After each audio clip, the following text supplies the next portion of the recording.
Bendito sea el nombre del Señor. Yo voy a tratar de adherirme al bosquejo. Hoy más que nunca, ahora, porque ya con esto prácticamente terminamos por lo menos lo que yo voy a decir acerca de Malaquías. No sé cuáles son los planes ya para el próximo martes, pero queremos por lo menos darle alguna finalidad al libro de Malaquías. Pero yo quisiera darlo en un contexto bien específico. Y yo le estaba pidiendo al Señor que me ayudara a entender unas cosas y se las voy a ir explicando según yo fui ministrada por ella. ¿Ok? Porque es que mi problema, y yo creo que los muchos que usamos el micrófono para hablar de la palabra, ya sea enseñando, ya sea predicando, lo que sea, por lo menos yo no puedo hacer nada que yo no sea ministrada primero. Me es difícil. Y me gustan los datos, me encanta el estudio, me gusta la academia, pero no es suficiente tener la cabeza llena de datos si uno no es ministrado por esa palabra. ¿Ok? Y por eso cuando yo me paro aquí, me paro, créanme, con temor y temblor. Y en el tribunal a mí no me molesta. De allí hay 2 abogados, un juez, o 2 o 3, de tú a tú. Pero acá yo me siento como chiquitita, sí, porque me da mucho temor. 1, por la responsabilidad que conlleva. 2, poder decir una palabra que edifique, no una palabra que salga y la mitad de la gente se vaya porque no quieren escuchar la palabra. Venga de quien venga, pero que sea en bendición. ¿Ok? Así que yo voy a tratar 2 asuntos, son 2 asuntos principales, y más o menos voy a utilizar parte de lo que utilicé la semana pasada. Cuando estamos hablando del libro de Malaquías, estamos hablando del último libro del canon. ¿Ok? Y ese libro hace un cierre hacia el Nuevo Testamento. Entre el libro de Malaquías y el nuevo escrito que se tiene, cuando surge la figura de Jesús, o surgen los primeros acontecimientos acerca de la figura de Jesús, pues transcurren como 400 años. Yo la semana pasada le decía que muchas se refieren a eso, a ese periodo como el silencio profético. Yo como soy alérgica a utilizar ciertas palabras, ya yo se lo he dicho 20 veces, por convicción. No me gusta utilizar el lenguaje livianamente. Y se está usando mucho, tanto en la academia, los eruditos. En vez de estar hablando del silencio profético, estar hablando del periodo intertestamentario. ¿Ok? Intertestamentario. Ustedes saben que testamento es la palabra que se usa para designar la voluntad de alguien. Así que entre el Antiguo Testamento y el Nuevo Testamento hay un periodo de 400 años, pero ese periodo, que lo denominan como silencio profético, pues yo prefiero utilizar la palabra periodo intertestamentario. Yo no estoy convencida, y esto es Rebeca Santiago Méndez hablando, que el hecho de que no haya un documento escrito suponga que no había profeta. ¿Ok? Ni que no hubiera sacerdote, porque eso no es correcto. Pero para llegar a ese punto donde vamos a examinar un poquitito eso, yo quisiera culminar cerrando con el libro de Malaquías y haciendo un puente hacia el Nuevo Testamento. No lo voy a hacer en la forma que lo hacen tradicionalmente, y por eso siento que quisiera compartirlo con ustedes, a los efectos de utilizar un esquema diferente. Y yo se lo voy explicando poco a poco, y por eso voy a tratar de mantenerme dentro de lo que escribí lo más posible. Si hubiera alguna pregunta la dejamos para el final, o si hay alguna participación de alguna persona. El micrófono, por favor, que David está por ahí, por favor. O sea, la semana pasada utilizamos la exégesis del capítulo 1 para enfocarnos en el examen del documento de Malaquías. Y salud. Cuando estamos hablando, utilizamos al menos 3 elementos particulares del libro que nos ayudan a entender a Malaquías. Una fue la fórmula de la cual estábamos hablando, que hay una fórmula cuando Malaquías habla y dice los 6 oráculos que son los que están en Malaquías y los planteamientos que hace el profeta. Mencionamos las características de esa forma. Siempre había una afirmación, ¿se acuerdan? Yo os he amado, dice Jehová. Segundo, está la objeción del oyente o de los que estaban escuchando. Es una fórmula, no es que esto pasara realmente tal y como sea, es la fórmula para narrar la situación. Y entonces la objeción del oyente que dice, siempre basada en una pregunta, ¿en qué nos amaste? ¿Se acuerdan? No era Esaú, hermano de Jacob. Entonces viene la afirmación de Yahvé, la afirmación divina frente al planteamiento que se hizo ahorita, que fue la afirmación, dice Jehová, yo os he amado. Viene la objeción de los oyentes que dice, ¿en qué? ¿En qué? O sea, en mi barrio decían con esas jaiberías, ¿en qué? ¿En qué nos amaste? Y por lo tanto viene la afirmación de Yahvé a los efectos de establecer el planteamiento de la voz profética que dice, pues hiciste esto, esto, esto y esto. ¿Y cómo explica Jehová, Yahvé, la voz divina a través del profeta hablando, cómo se explica la situación en que está ocurriendo? El segundo elemento que encontramos importante y que discutimos bastante, por eso me dediqué solamente al capítulo 1, es que en la lectura y el estudio de la Biblia en general, pero en Malaquías en particularmente, podemos observar la utilización de las referencias que surgen en el texto. ¿Se acuerdan cuando estábamos hablando de las referencias de Esaú y Jacob? Pues eso nos indica que tenemos que ir a buscar otra información. Porque si a mí me están hablando de Esaú y Jacob y yo estoy leyendo la Biblia por primera vez y no tengo nociones de lo que es Esaú y Jacob, pues algo me dice que yo tengo que saber, son banderitas que se levantan, y en Malaquías sucede continuamente. El tercer elemento, y va junto con el segundo, es que muchos de estos elementos que habla Malaquías se refieren a situaciones en particular o a personajes en particular.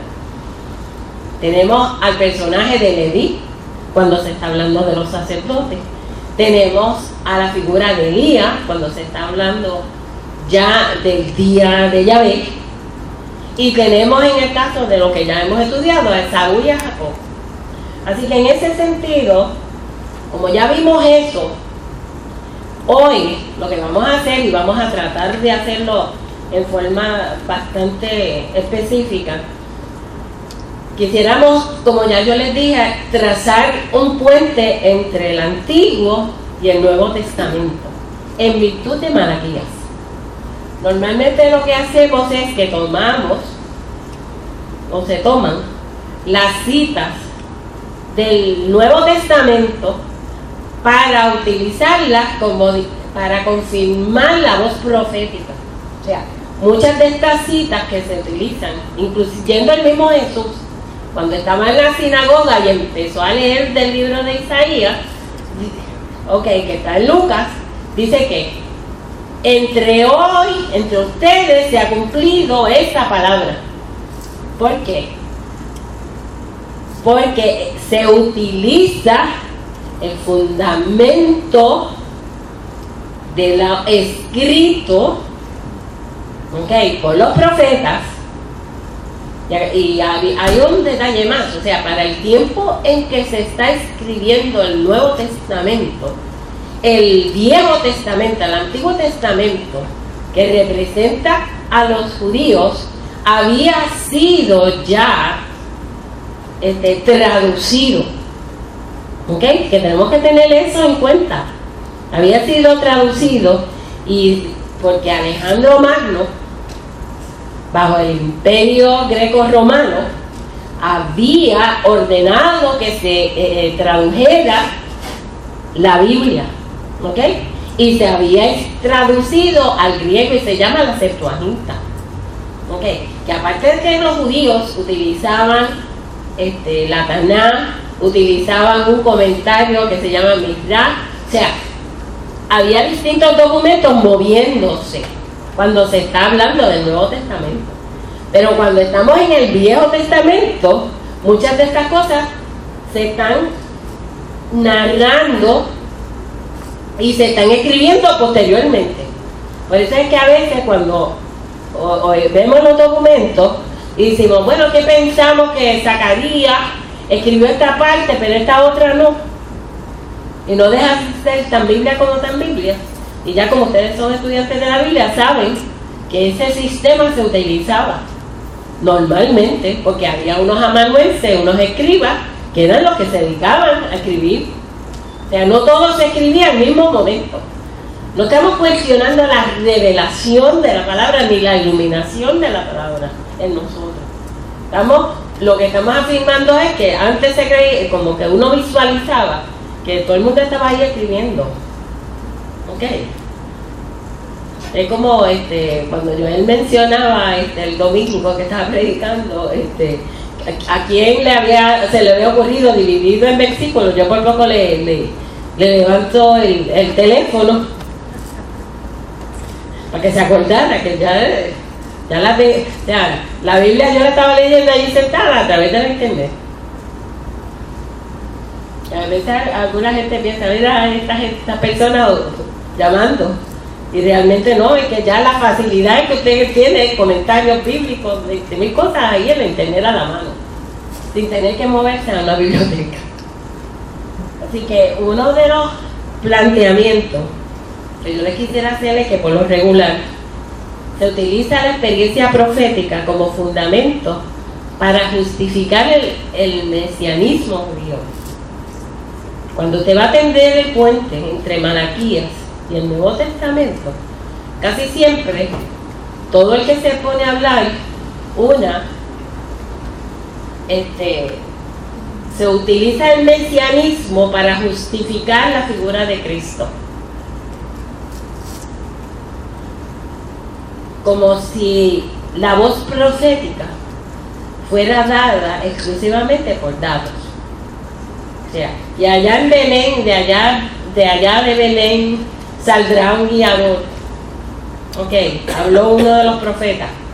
Pues como Jesús nació en Belén, pues a veces lo que hacemos es que pensamos que saber eso es suficiente para justificar la voz profética. ¿Por qué? Porque estamos pensando que la voz profética y el cumplimiento de esa profecía es lo más importante que puede estar ocurriendo. Y es sumamente importante porque la credibilidad de la voz profética no es que dependa exclusivamente de su cumplimiento.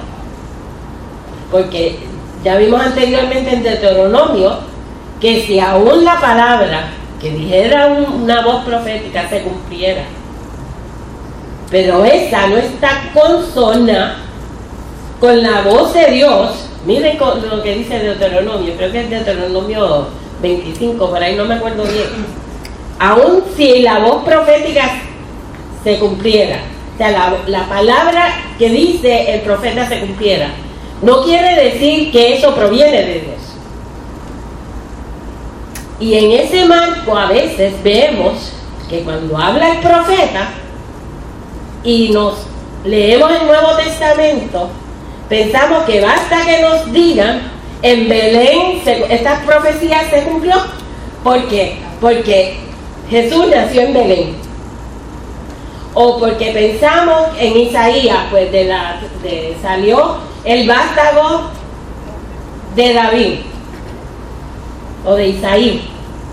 Pues es suficiente que la voz profética solamente se mida en términos de ese cumplimiento específico. Ahí es que yo como que me aguanto. No porque yo no crea en el cumplimiento, o sea, la voz profética es importante su cumplimiento. Porque ¿para qué usted quiere una voz profética si no se cumple? No tiene sentido. Lo que pasa es que en el particular de Malaquías, y como yo estoy tratando de entender ese puente, quisiera utilizar por lo menos 3 ejemplos, porque lo que voy a hacer es establecer un esquema de relaciones. Como Malaquías, este profeta, a mí me llevó, yo llevo como 30 horas pensando y pensando, para escribir 2 o 3 paginitas, y estudiando y buscando, y llevo y vuelvo y le doy otro pensamiento, para lograr entender por fin lo que yo sentía en mi espíritu, que tenía que entender algo más, que no fuera Malaquías dijo esto, y el Nuevo Testamento dice esto, y entonces yo vengo aquí, le doy todas las citas de Malaquías, o le puedo dar todas las citas de Zacarías, o le puedo dar todas las citas de Isaías, y llenamos la libreta completa. Mire, ese es un trabajo. Pues si usted se mete en internet o se mete en la biblioteca, lo puede hacer usted solo, y usted sola, y hace la tablita, porque muchas de las tablitas ya están hechas. Uno no pasa mucho trabajo con eso. Y entonces muchas de las cosas que lo que estudiamos con frecuencia en la Biblia no es solamente el dato, es cómo usted lo puede llevar a cabo en una interpretación que nos ayude y que sea pertinente a nuestra vida diaria y a la vida de la iglesia en pleno siglo XXI. Así que yo lo que creo es que Malaquías, por lo menos a mí me permitió, mientras yo estaba estudiando esta segunda parte, la primera y la segunda parte que es hoy, que nos permiten que en lugar de mirar solamente el cumplimiento de la voz profética, es establecer unos principios, hay un esquema de principios sobre distintas relaciones. Lo vamos a ver, por lo menos si nos da 1 o 2, porque yo tengo como 4, pero quisiera cogerlos en distintas dimensiones, porque si nosotros vamos a tomar los 6 oráculos en todas las relaciones, las 6 preguntas y los 6 oráculos, todos y cada uno de esos oráculos se refieren a diferentes relaciones humanas en la espiritualidad, como principio de espiritualidad. Y eso a mí me caló tan profundo, porque yo decía, Señor, gracias por tu palabra, gracias porque nos permite ver un poquito más allá, un poquitito más allá, para nosotros poder compartir una idea que podamos entender a Malaquías, así sucesivamente a los demás profetas que hemos venido estudiando y que se refieren al mesianismo. Porque la importancia del mesianismo no es meramente que venga una persona y diga, yo creo en el mesianismo de los profetas, porque los judíos tenían un principio de alianza, un principio de pacto.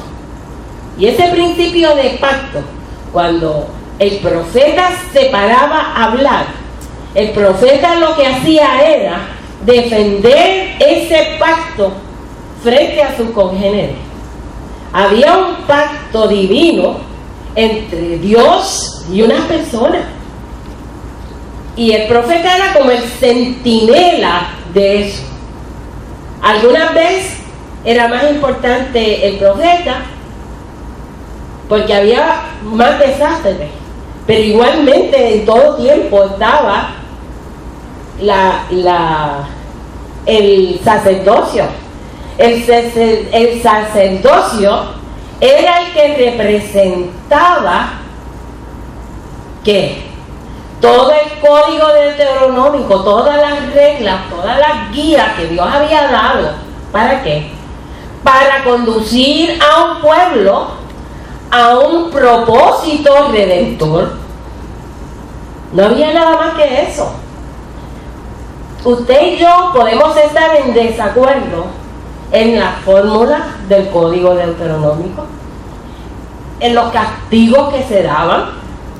O sea, si usted estaba enfermo o enferma de la lepra, ¿qué era lo que hacían? Lo separaban. Y hasta hace pocos años, usted, como consecuencia de creencias de esas antiguas, a todas las personas discapacitadas las tenían escondidas.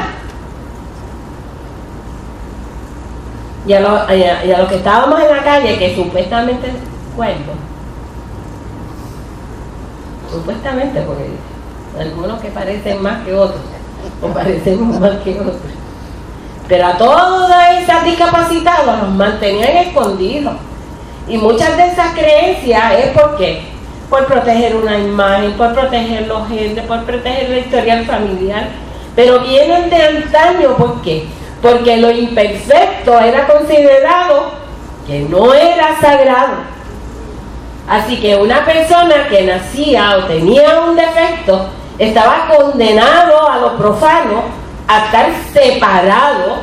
¿Por qué? Porque lo perfecto era lo que pertenecía a Dios.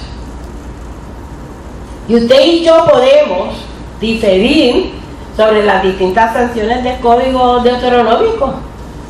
Y a veces yo me aterro leyéndolo las cosas que se hacían. Pero es eso aplicado a una época específica. ¿Ok? Que no podemos examinarla con los ojos del siglo XXI. Porque con los ojos del siglo XXI estaríamos diciendo otras cosas. Pero igualmente, en Malaquías 1:2, y quisiera que entonces nos ayudara en Malaquías 1:2, y por eso volvemos al principio, que este es el esquema que voy a utilizar, que volvemos con el principio: yo os he amado. ¿Y qué quiere decir eso? Ya nosotros hablamos en extenso sobre este particular, pero este es el principio de una verdadera espiritualidad. Lo que se hace por amor. Dios hizo por amor muchas cosas a favor de la humanidad. Muchas. Todas no están ahí en la Biblia, porque no podríamos andar con el rollo, ni con la Biblia, ni con nada. Pero nos dice, ese principio en particular, nos dice que el principio de la espiritualidad cristiana depende únicamente del amor de Dios. No depende de otra cosa. No depende de cuánto tú y yo podamos hacer o no hacer. Si vas a un retiro o no vas a un retiro. Si participaste en la actividad del 1 de agosto o no participaste. Si viniste a la oración o no viniste a la oración. Que todo eso es parte de ¿qué? Del propósito de congregarnos. Pero sobre todas las cosas lo hacemos por amor. Porque Él nos amó a nosotros primero. Pero ese principio que Malaquías establece bien claro, como voz profética, Dios es amor. ¿Qué es lo que pasa? que desde antes de que Malaquías nos dijera, ya en el Éxodo se le había plantado bandera sobre Israel, que sobre toda cosa había un mandamiento que era: amarás a tu Dios de todo tu corazón, con toda tu fuerza y con toda tu alma. Pero estaba vinculado ¿qué?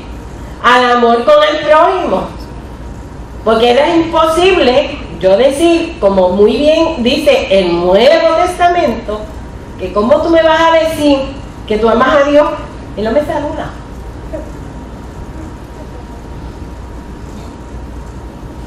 Porque puede que pase por ahí, no te des cuenta, pero si te estoy directo y me miraste la cara, ok. ¿Cómo vamos a hablar de amor versus? ¿Por qué? Porque el amor de Dios se demuestra con el prójimo. Y eso es el principio, que cuando vamos al Nuevo Testamento, ¿qué es lo que dice Jesús en Lucas?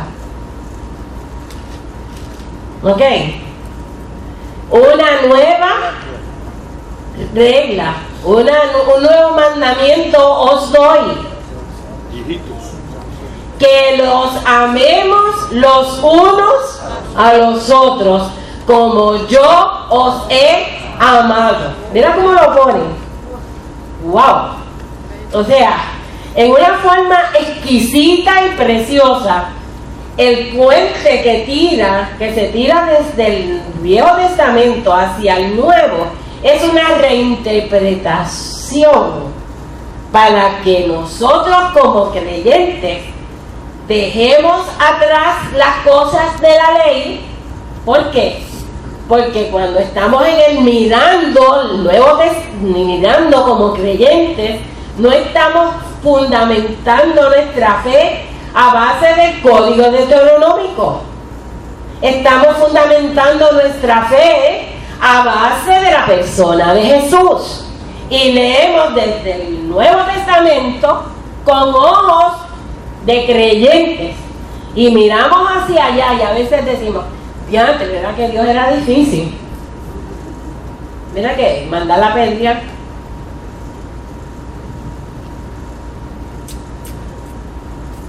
Como parte del código, y tú y yo podremos no estar de acuerdo con la pérdida, pero yo lo que a veces veo a algunas personas, y no estoy hablando de la gente de aquí de la iglesia, como dicen por ahí, que te tiran unos peñones que son peores que si te hubiesen tirado una piedra, te tiran a matar.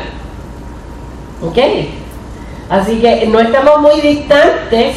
Nuestra sociedad está viviendo en una situación donde la violencia es rampante. Y usted dice: diantre, ¿a qué se está matando? Pero móntese usted en el carro. A ver si cuando la viejita fue a cruzar, ay Dios mío, y no acaba.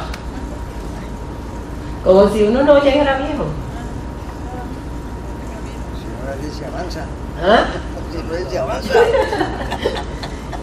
O a veces estamos en una actitud totalmente a la defensiva constantemente, y usted lo que está produciendo es que toda la defensiva.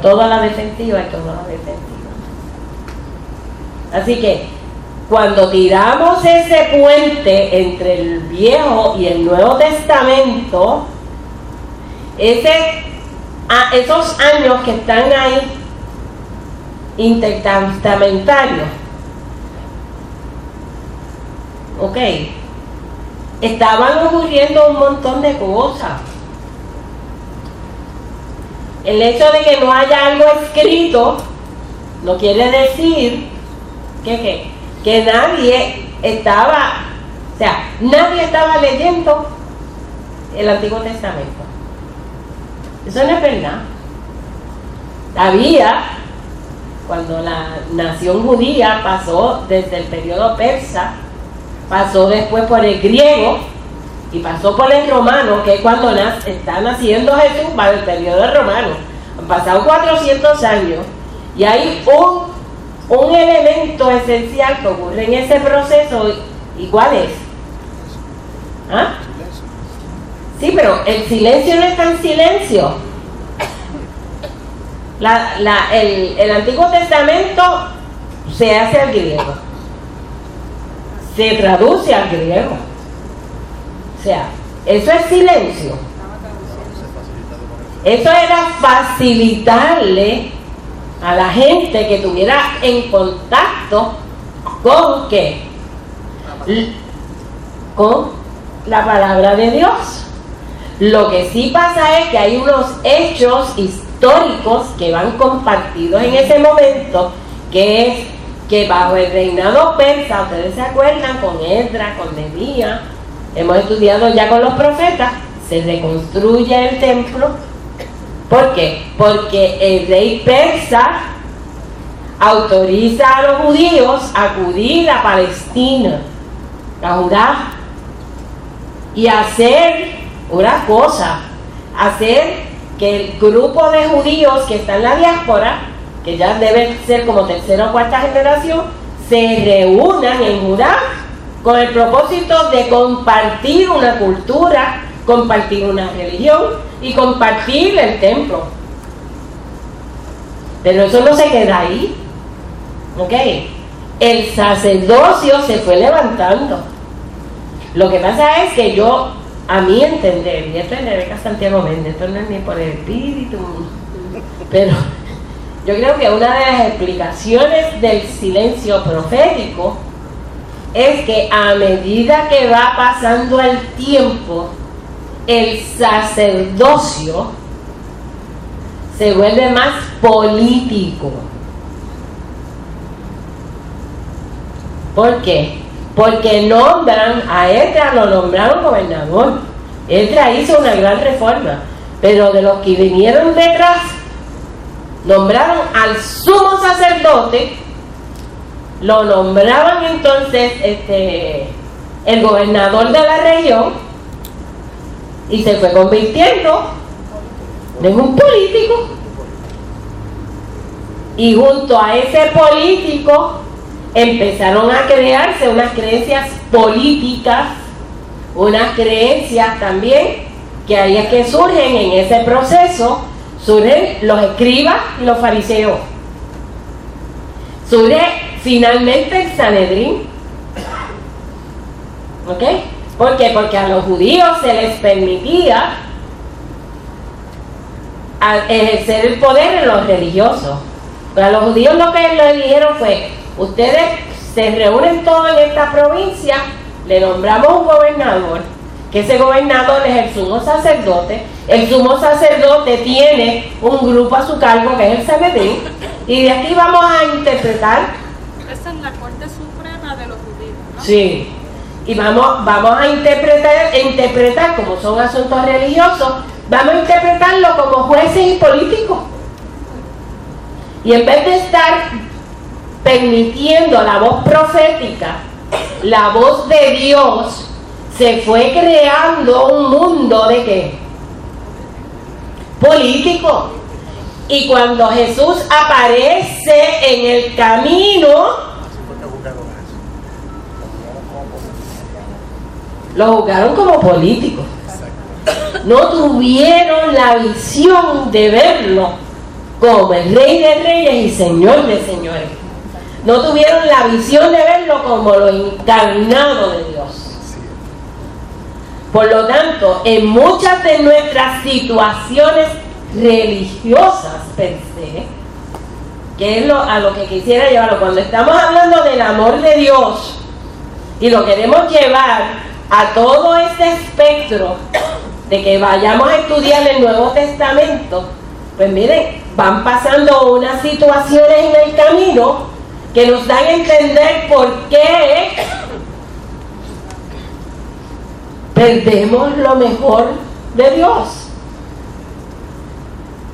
Y yo siempre digo, y siempre he dicho, y lo he dicho varias veces aquí en los martes que he estado, y es que la iglesia no tiene que buscarle nada entre los políticos.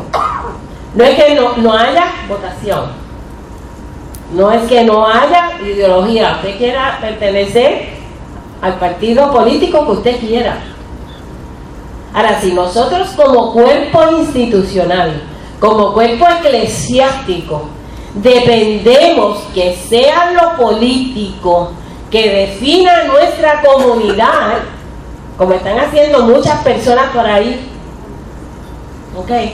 Que una de las cosas que más yo admiro del pastor Román es precisamente eso, que puede ser todavía una voz pública, una voz profética en medio del pueblo, porque no está buscando el apoyo político para sustentar su mensaje.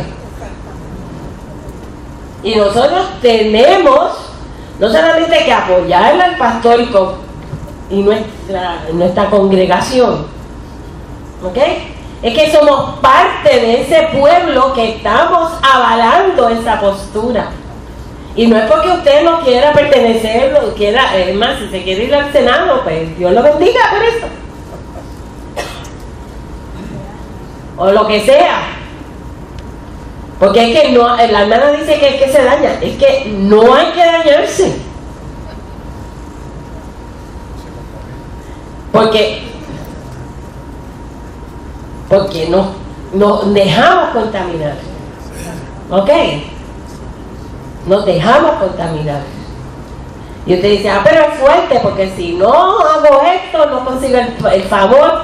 Pues mire, si no, no se meta.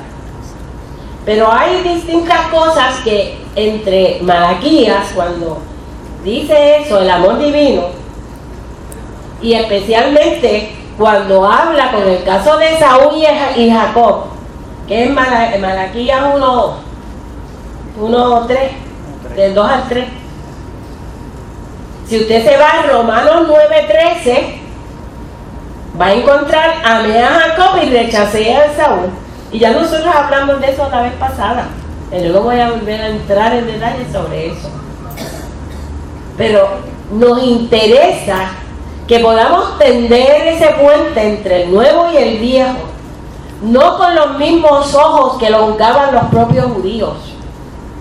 Es que el Antiguo Testamento nos hace un planteamiento bien valioso, y es que en el código, en la guía que daba Jehová a su pueblo, estaba el valor de su palabra, estaba el valor de su amor para con el pueblo, estaba la creación de instituciones que pudieran servir al pueblo y servir a Dios. O sea, que el propósito de la ley era que en la ley se viera redención. Y por eso es que surge el mesianismo. ¿Por qué?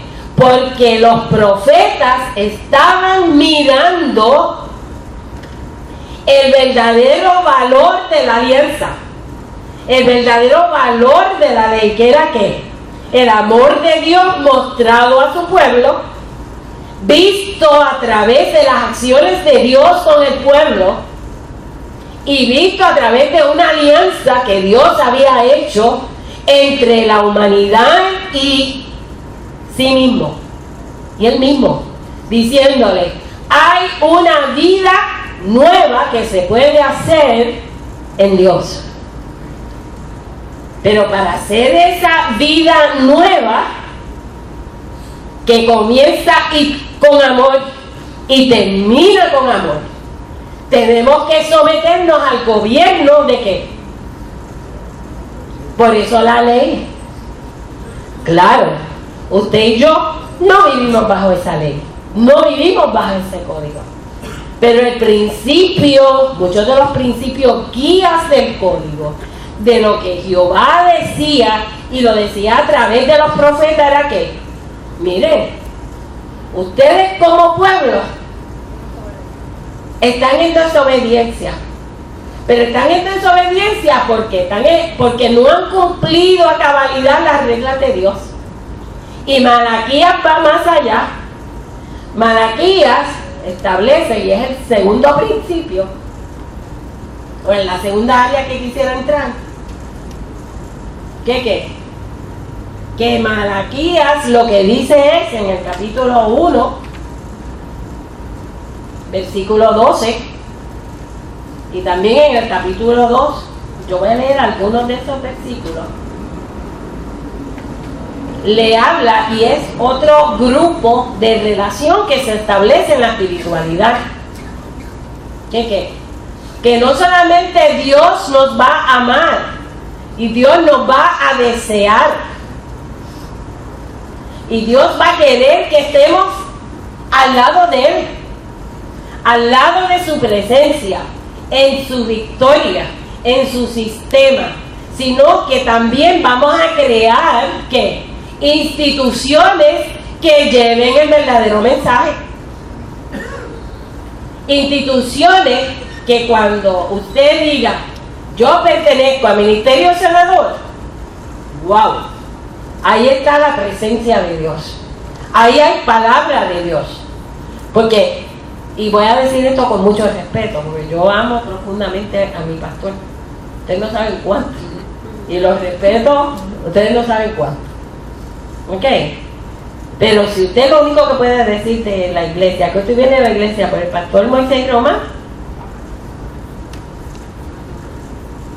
y es uno de los mejores predicadores, uno de los mejores voz pensantes de este país en cuanto a teología, en cuanto al espíritu, en cuanto a muchas cosas.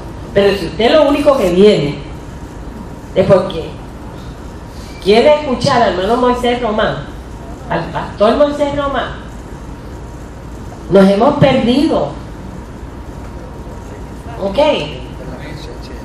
Porque lo que venimos es a compartir que somos iglesia y que juntos tenemos el propósito de ¿qué? De presentarnos ante nuestros líderes, ante nuestros pastores, ante nuestras pastoras, para compartir la bendición de Dios. Y aprender, y la voz profética que está en nuestra pastoral, la voz profética que está en nuestros recursos, la voz profética que está en la iglesia, a compartir eso y ver las señales de nuestro tiempo para poder estar listos y preparados para hacer resistencia. Porque dice el Nuevo Testamento, resistid al diablo y él huirá de vosotros. Pero si usted y yo nos ponemos blandengues, pues miren lo que dijo Malaquías en su tiempo, hablándole a los sacerdotes, y dice, y vosotros lo habéis profanado cuando decís, inmunda es la mesa de Jehová, y cuando decís que su alimento es despreciable. Habéis además dicho que fastidio es este. ¿Ustedes saben lo que es? Un sacerdocio que representa a Dios, creado con qué, en virtud, y después usted lo puede leer, que nos referimos a la figura de Leví, ok, y me despreciáis, dice Jehová de los ejércitos, y trajisteis lo hurtado, o cojo, enfermo, y presentasteis ofrenda. ¿Aceptaré yo eso de vuestra mano?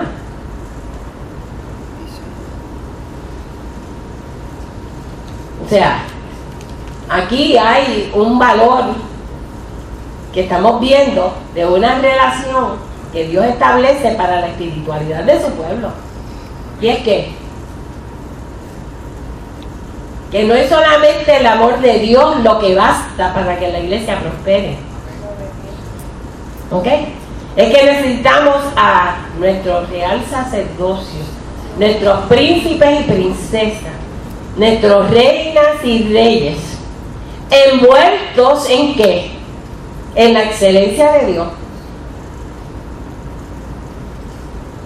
Porque yo diría que usted tiene que escoger entre lo mediocre y lo excelente.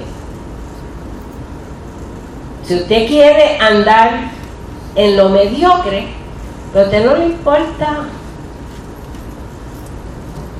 nada, porque ni siquiera para criar un hijo usted puede hacerlo de forma mediocre, o criar una hija, Porque usted y yo tenemos una responsabilidad con nuestros hijos y nuestras hijas. Pero lo primero que ellos no pidieron venir al mundo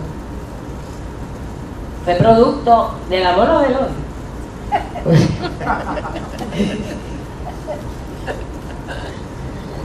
De la desgracia o la gracia. Pero yo siempre digo que a veces dos desgracias se unen para formar una pareja de desgraciados. Porque no tienen gracia. No porque son malos. Es faltos de gracia porque no se aman. O porque o están hartos uno del otro. Y por una circunstancia se mantienen unos con otros. Eso se llama, en esto, mediocridad. Pero en la excelencia de Dios, Dios es amor. En la excelencia de Dios, cuando como institución nos movemos, institución de familia, institución de jefas de familia, porque ¿cuántas sabemos que somos jefas de familia? Mujeres proveedoras. A mí el término madre soltera no me gusta, porque yo no fui madre porque era soltera o casada, yo fui madre porque soy madre. Y sigo siendo madre aunque no esté con un varón. Y eso de que madre soltera, no, yo soy madre proveedora, soy jefa de familia. Lo que pasa es que a veces tenemos que significar que muchas de nuestras mujeres no tienen ayuda de ser una familia tradicional, una familia con esposo y esposa. Aunque ahora últimamente yo no sé lo que va a pasar, porque con los matrimonios y ya están entre el mismo sexo, pues es otro problema que se nos añade a nuestra sociedad. ¿Ok? Pero cuando usted trae lo hurtado, lo cojo, enfermo y presenta ofrendas, o sea, el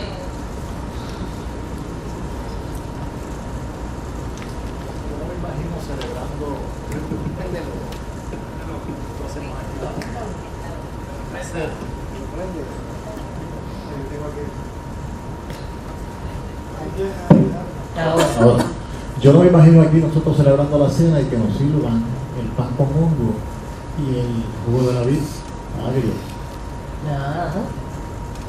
Era lo mismo que hacían ellos cuando sometían a animales cojos y enfermos. Sí. Porque entonces no lo estaban haciendo con la buena voluntad y la buena fe. Era simplemente para salir del paso. Pero salir del paso, y también hay un problema de que muchas de estas personas pudiesen decir, pues mira, yo no tenía más chavos, ¿ok? Tuve que ir, el hermano que cría pollito, tuve que ir por allí a recoger lo último que quedaba. Mira, te las doy todas por cuánto, para que te las lleve todas, aunque estén cogiendo, aunque no sirva, aunque tengas moquillo, como dicen por ahí. Ok, porque sale más barata, pero a la larga todo sale más caro para nuestra vida, porque si hoy en día muchas de nuestras enfermedades están porque estamos comiendo tanto pollo con hormonas y nos siguen metiendo, que son contradicciones del sistema. No coma carne roja. Ok, yo estoy bien con esto. El problema es que me dicen que entonces solamente coma carne blanca. Pero entonces el pollo está requete contaminado con estrógeno, con hormonas. Hay que criarlo. ¿Ok? Hermano, haga la crianza, a comprarlo. Ya tenemos aquí ya. Hay que criarlo. ¿Ok? Mire, no hace mucho yo hice un curso de huerto casero. Y una de las maravillas que yo disfruté con aquel muchacho explicando lo que es un huerto casero orgánico. La maravilla es que todo tiene una armonía. ¿ok? Y que todo lo que usted hace, las hojitas que usted bota por ahí, y no es que yo no sepa, porque yo vivo en el campo. A veces no se me nota, a veces. Se me sale, se me sale. La mancha de plátano La mancha de plátano no se no se sabe. entiende así. Yo soy citadino. Pero dice Malaquías: maldito el que engaña, el que teniendo machos en su rebaño, promete y sacrifica a Jehová lo dañado. Porque yo soy gran rey, dice Jehová de los ejércitos, y mi nombre es temible entre las naciones. El nombre de Jehová usted lo daña con la mediocridad. ¿Y por qué le está hablando a los sacerdotes? Porque si usted se va, cuando comenzamos a trabajar esto en forma, ¿se acuerdan que uno hace las referencias para estudiar el texto? Tenemos que acudir al capítulo 25 de Éxodo, donde se describe cómo se haría el tabernáculo, donde se describe cómo se fijan los muebles, los detalles, pero se va describiendo la participación de los sacerdotes y cómo la familia de Leví fue ordenada al sacerdocio. No todo está en el 25, créanme. Y en Levítico se nos plantea, en Levítico 24, se nos plantea entonces que cómo se hacía el pan. Ok, así que, y tomarás, dice, flor de harina, cocerás de ella 12 tortas, cada torta será de 12 décimas de efa. Si usted por lo menos le gusta hacer arroz, y aquí tenemos a Bendy que nos ayuda. Y a él le encanta la cocina, cocinar poquito, porque sabe cocinar riquísimo, de hecho, riquísimo que cocina. El chef.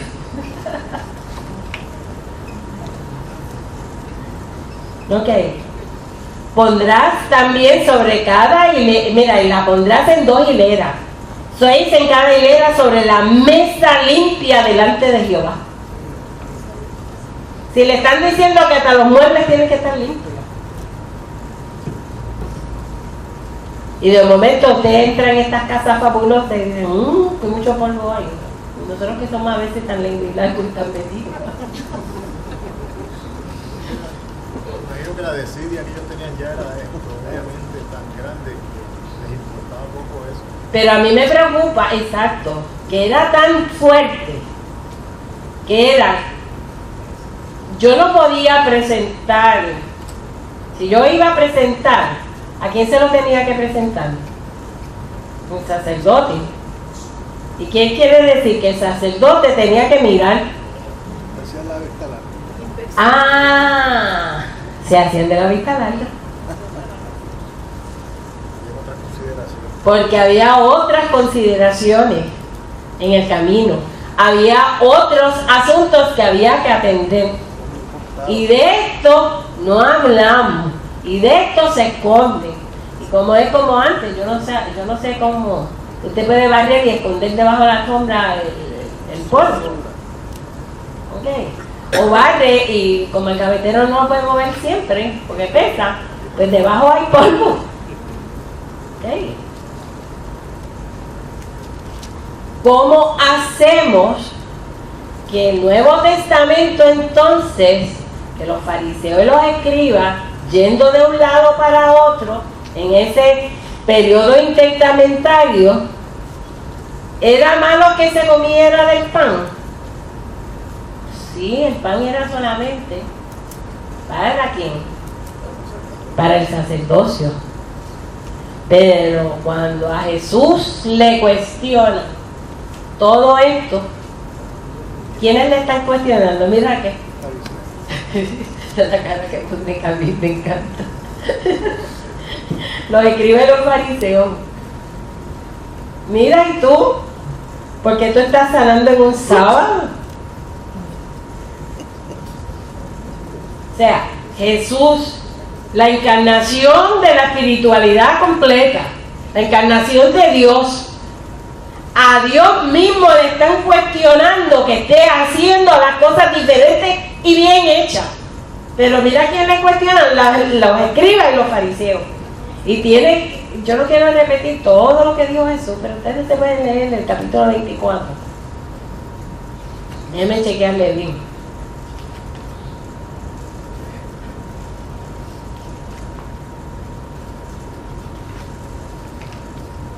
Entonces Jesús habló a la gente y sus discípulos.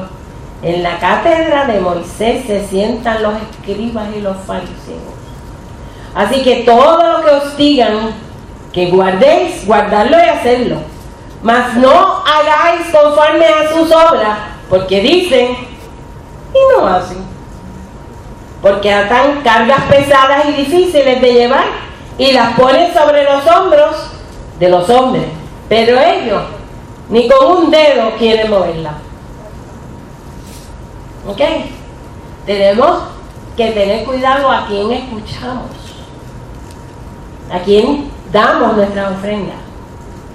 ¿Por qué? Porque como decía el pastor Román, ¿ok? El pastor Moisés, cuando aquella mujer le preguntó que dónde iba a pagar los diezmos, pues no se vaya a pagarlo a 20 ministerios por ahí afuera, delo acá, donde usted se alimenta, ¿ok? Donde hay palabra de Dios. Así que continuamente, ¿qué? De ese capítulo 24 de Levítico, estoy brincando un poquito, pero es que quisiera que saborearan el puente. O sea, a veces los tengo al lado de acá del río Jordán y a veces de un momento hago así y los cruzo para el otro lado. Y usted dirá, esta está loca. Pero es que estoy tratando de establecer un puente, porque ese puente está en la palabra de Dios, no en los datos proféticos. ¿Ok?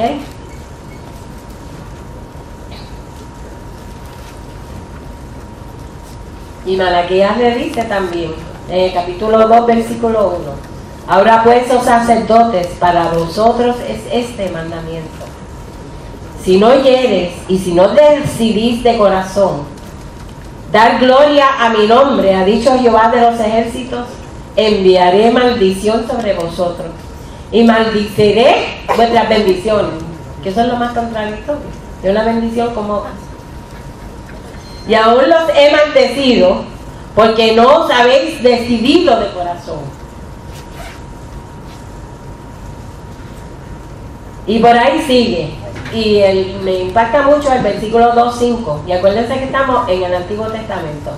Mi pacto con él, perdónenme, 2.4. Y sabréis que yo os envié este mandamiento para que fuese mi pacto con Leví, ha dicho Jehová de los ejércitos. Mi pacto con él fue de vida y de paz. Las cuales cosas yo le di para que me temiera. Mire, vida y paz. Y tuvo temor de mí, y delante de mi nombre estuvo humillado.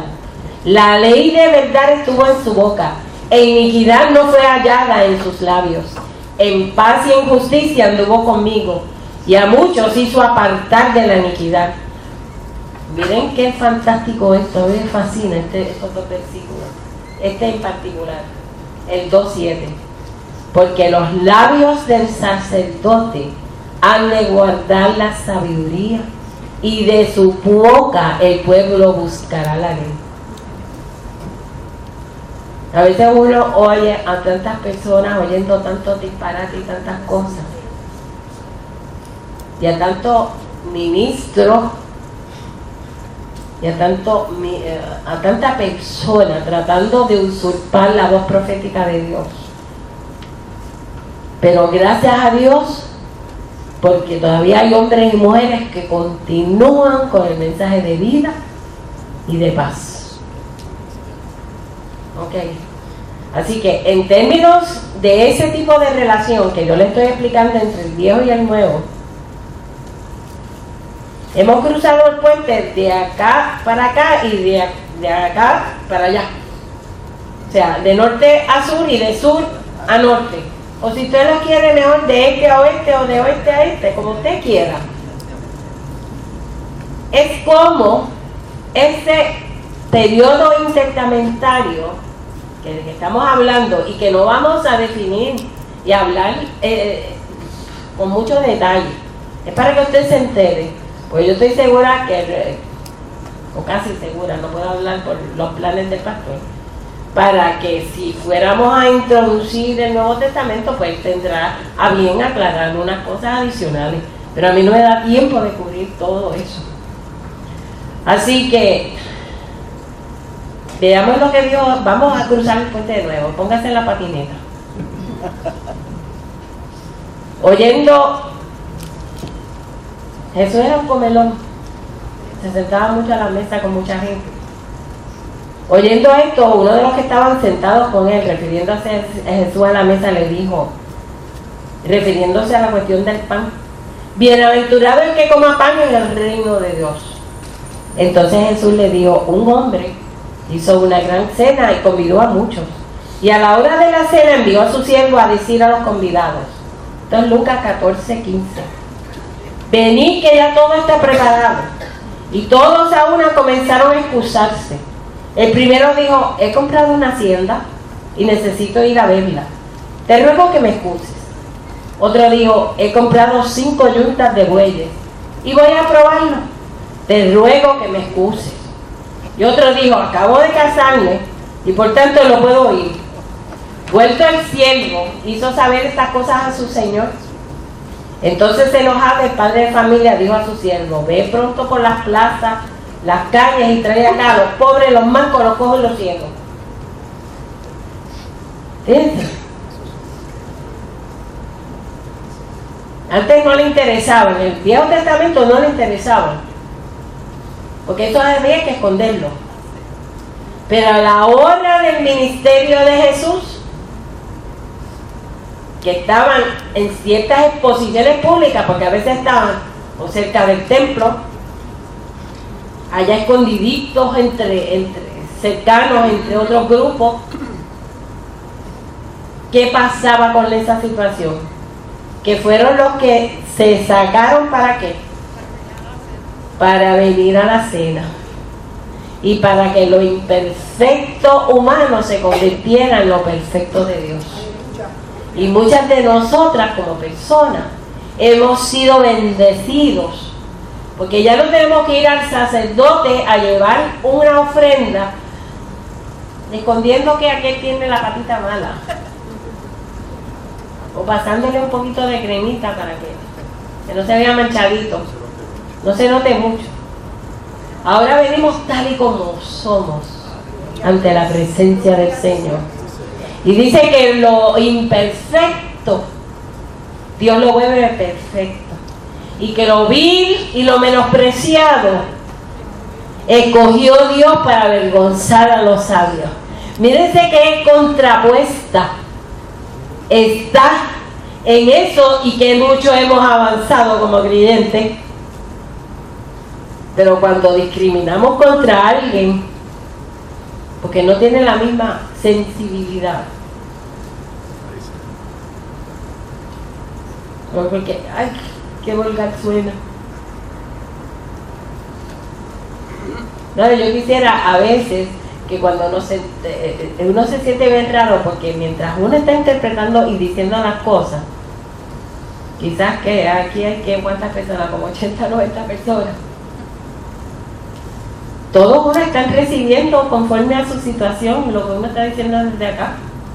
Y uno lo está diciendo con la mejor intención, pero cada uno lo está interpretando de la forma que mejor le pareciera recibirlo. Y hay quien pueda decir: mira qué aburrido, mira para allá, está de nuevo. Ok, pero es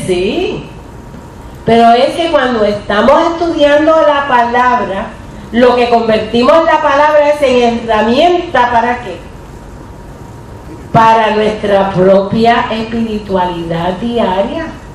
O sea, si usted y yo no podemos aplicar esta palabra preciosa para vivirla día a día, y yo siempre les dije que ustedes eran perfectos hasta que yo llegué aquí. La iglesia perfecta estaba completa hasta que yo llegué. Así que como yo soy la imperfecta, pues ya no es la iglesia perfecta. ¿Ok? Pero yo me cuento por mí. Podemos cometer 20 barbaridades, pero Dios es bueno. Y el mensaje es que ¿qué? Que el amor de Dios prevalece sobre toda cosa. Y puede que no te guste lo que Joel predicó el domingo. Buena imagen tuvo, o sea, yo digo por si acaso, porque como todo bien bueno. ¿Me entiendes? O lo que, eso sí que no puedo decir, pero Neftalí es tremendo predicador. Pero hay palabra de Dios corriendo, ok, con distintos sabores y distintos estilos, para que todos tengamos distintas perspectivas y podamos entender muchas cosas. Pero el mensaje sigue siendo el mismo. Yo quisiera llevarlo, porque ya son las 9:10, y quisiera llevarlo un momentito. Tengo otros detalles que puedo comentar sobre cada uno, yo los estoy acortando. Pero una de las citas que siempre llaman la atención de Malaquías es en el capítulo 3 y versículo 1. Voy a enviar a mi mensajero a allanar el camino delante de mí. Capítulo 3, versículo 1. Es al revés, sí. Capítulo 3, 1. Perdonen si metí la. Voy a enviar a mi mensajero a allanar el camino delante de mí. En Mateo 11:10. He aquí yo envío mi mensajero delante de ti, que preparará tu camino por delante de ti. En Marcos 1:2 se repite. Mira, envío mi mensajero delante de ti, el que ha de preparar tu camino. Lucas 7:27. He aquí yo envío mi mensajero delante de ti, que preparará por delante tu camino.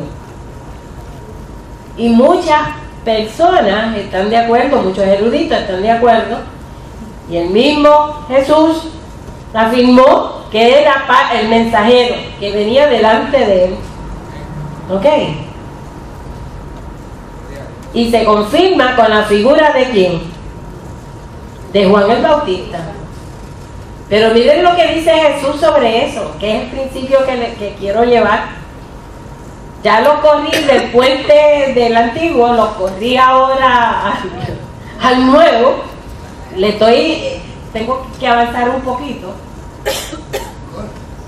En el capítulo 7 de Lucas, el versículo 20 dice: cuando pues los hombres vinieron a él, hablando a Jesús, dijeron: Juan el Bautista nos ha enviado a ti para preguntarte, ¿eres tú el que había de venir o esperaremos a otro? En esa misma hora, miren la respuesta. Es que a mí me fascina estas cosas de Jesús, a mí me fascinan. Viene la pregunta, pero Jesús lo que hace es, en esa misma hora, sanó muchas de las enfermedades y plagas y de espíritus malos, y a muchos ciegos les dio la vista. Hizo eso primero, o sea, Jesús le hace una pregunta. Hay un grupo de personas que viene de parte de Juan. Acuérdense que Juan y Jesús son primos. ¿Ok? Y respondiendo a Jesús le dijo: id a hacer saber a Juan lo que habéis visto y oído. Los ciegos ven, los cojos andan, los leprosos son limpiados, los sordos oyen, los muertos son resucitados, y a los pobres anunciado el evangelio. Basta con el testigo, no hay que decir más nada. La evidencia estaba ahí. Tú me vienes a preguntar ¿por qué? Porque los judíos estaban esperando el cumplimiento de la promesa. Así que cuando llega Jesús, ¿qué es lo que están esperando? Quieren saber si Él... Pero acuérdense que hay un hueco político. Está el sumo sacerdote que está dirigiendo, que no quiere que le quiten el puesto. Mira este Jesús, judío, y encima haciendo milagros y señales y prodigios. Bienaventurado, dice el 7:23, es aquel que no haya tropiezo en mí. Amén. ¡Qué a rayo! Si el primero que estaba teniendo tropiezo era el sumo sacerdote, porque desde, si usted se empieza a leer, desde que empezaron, estaba el movimiento para matar a Jesús. Cuando se fueron los mensajeros de Juan, comenzó a decir de Juan a la gente. Miren lo que dice Jesús de Juan. ¿Qué saliste a ver al desierto? Una caña sacudida por el viento. ¿Mas qué saliste a ver? A un hombre cubierto de vestiduras delicadas. He aquí los que tienen vestidura preciosa y viven en deleites, en los palacios de los reyes están. ¿Mas qué saliste a ver? Miren la postura de Malaquías cuando está hablando, que está diciendo, después que habla a los sacerdotes, habla sobre otras cosas intermedias que yo no estoy tocando ni por encima ni por el lado. Las ofrendas, los divorcios, porque los hombres lo que estaban haciendo, y son los hombres, lo digo, porque los hombres eran los que podían tomar de esta decisión de divorciarse. Así que decían, con esta mujer no quiero vivir, y ya, se acabó. ¿Ok? Porque no sabe cocinar, dice Jehová. Pobre de las muchachas de muchas de ellas.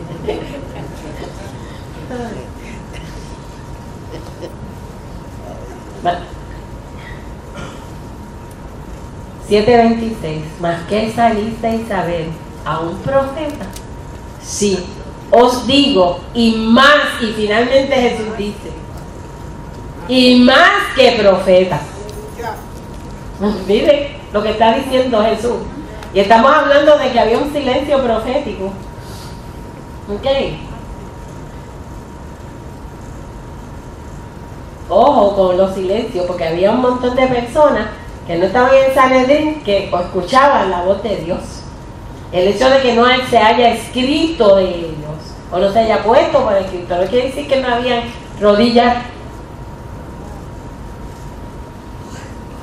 ¿Ok? Si os digo, y más que profeta. Y ahí es que Jesús por fin responde. Este es de quien está escrito.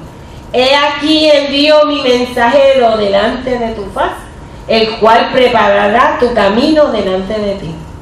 O sea, Jesús reconoce en Juan el Bautista, profeta. Os digo que entre los nacidos de mujeres no hay mayor profeta que Juan el Bautista. Amén. Wow, eso es mucha palabra. Yeah. Imagínense, estamos hablando de Moisés, de esa retraída de Isaías. ¿Cuántos meses llevamos entre los profetas? No hay mayor profeta que Juan el Bautista, pero el más pequeño en el reino de Dios es mayor que él. Gloria a Dios. Wow. ¿Qué estima? Miren los puentes que se corren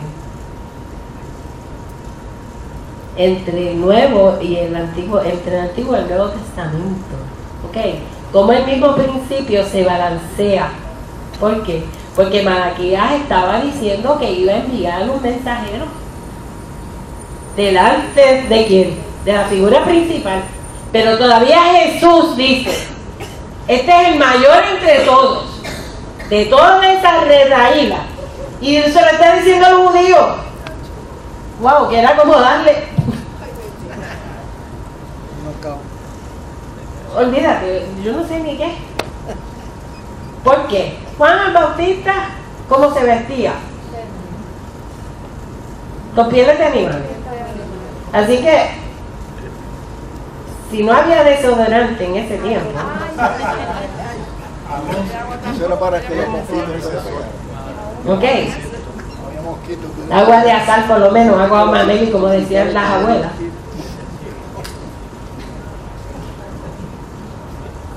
Pero el más pequeño en el reino de Dios es mayor que él.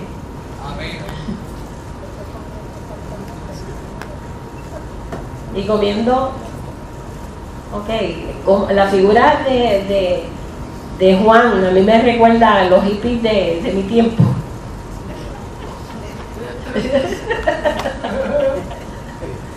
Ok, y de muchos de algunos de aquí, no sé, se ríen porque lo saben que es verdad. Ay, Dios mío. Pero una figura discordante por completo. Contrario a la vestidura. ¿Por qué? Porque las apariencias engañan. Ok. Pero qué alta estima tiene Dios de la persona que está en el reino de Dios. Yo no sé por qué, me perdonen hasta la frase que digan, estamos muchas de nosotras y nosotros con tantas depresiones y tantas ansiedades y tantas cosas, y dicen que a mí no me quieren, que si aquí, que si acá.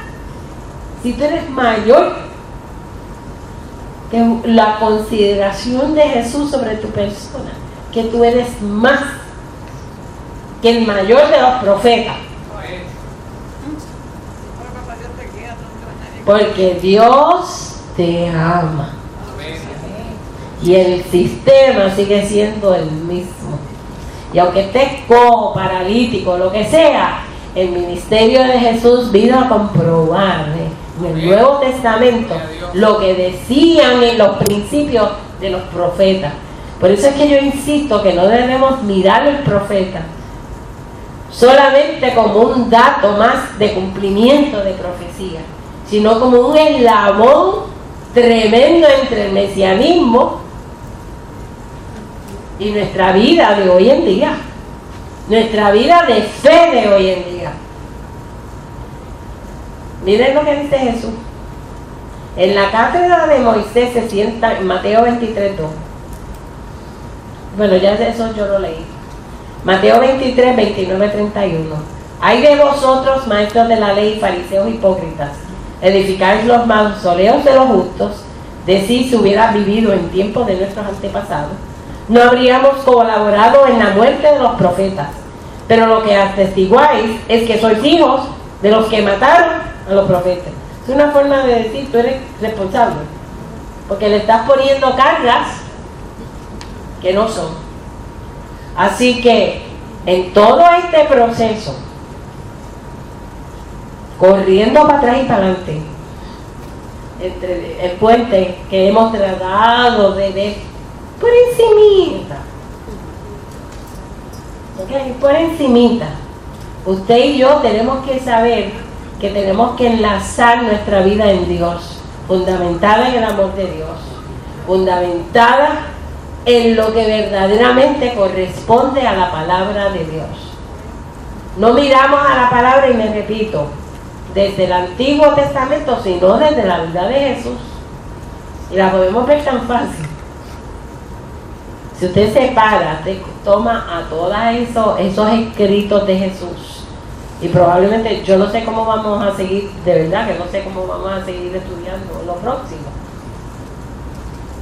Pero el Señor ha sido bueno, y es bueno en su palabra con nosotras y nosotros. Gloria a Dios. Así que el pastor Nestarí.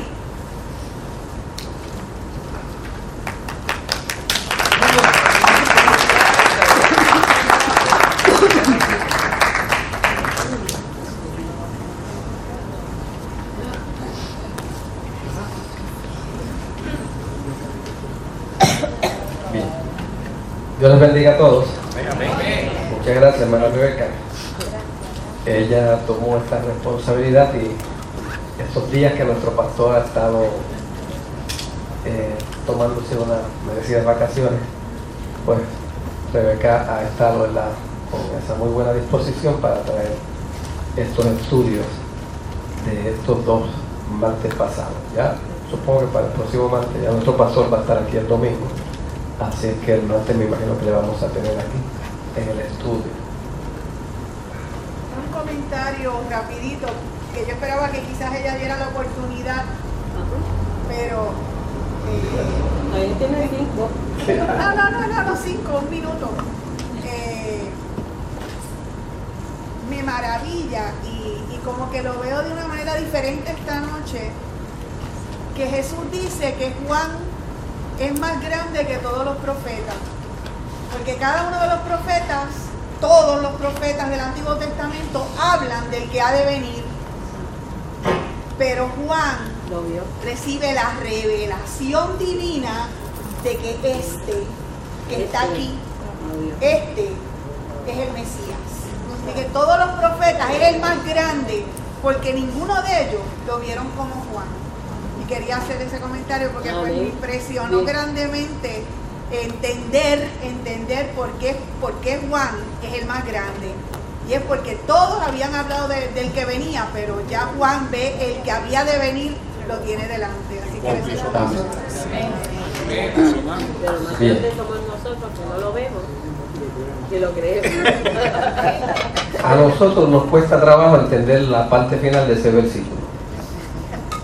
Que nosotros, los que estamos en el reino de los cielos ya, somos mayores Porque hemos sido lavados por que el la mayor sangre, de los profetas del Antiguo Testamento, porque nosotros fuimos lavados por la que sangre, fue ninguno de ellos, Juan. o sea, Lo que había- pasa es que nosotros somos nuevas criaturas, nacimos de nuevo. Y le voy a decir más.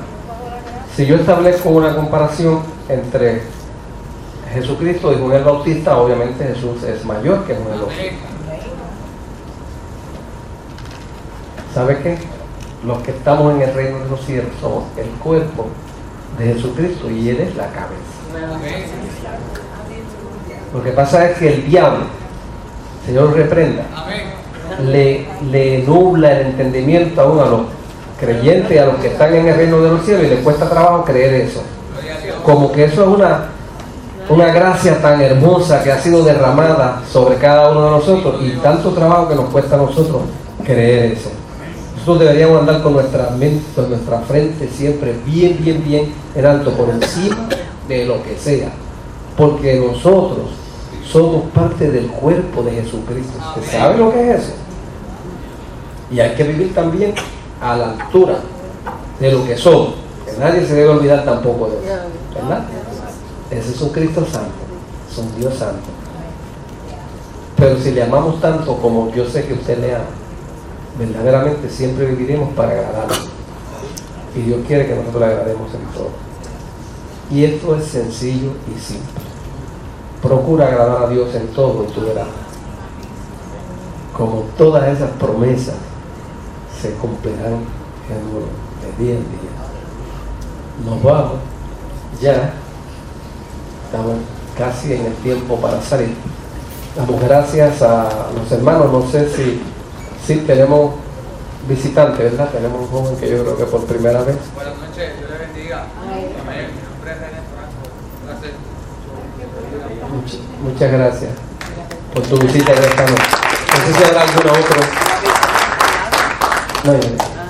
No sé si habrá alguien más por aquí que esté por primera vez, pero nos alegra mucho siempre tener, y este estudio pues es exquisito. A mí me fascina el estudio de los martes. Sigan